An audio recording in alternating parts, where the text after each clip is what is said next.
রিয়াসাত আজিম সাকিব আল হাসানের হত্যা মামলা নিয়ে বলেন, আমি সাকিব আল হাসানকে ক্রিকেটার হিসেবে রেসপেক্ট করি, কিন্তু ব্যক্তি হিসেবে সাকিবের কর্মকাণ্ডে রিয়াসাত আজিম বিব্রত বোধ করে।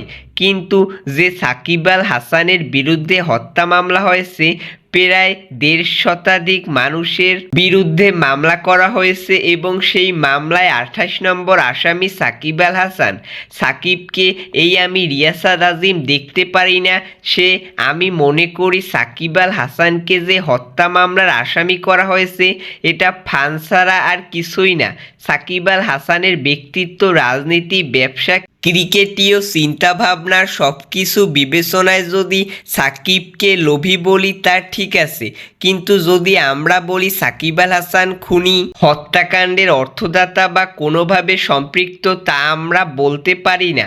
যখন এই ঘটনাটি ঘটে তখন সাকিব আল হাসান কানাডায় খেলছিলেন।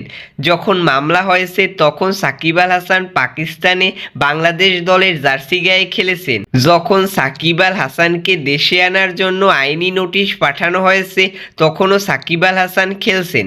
সাকিব আল হাসান কোথাও উপস্থিত ছিলেন না।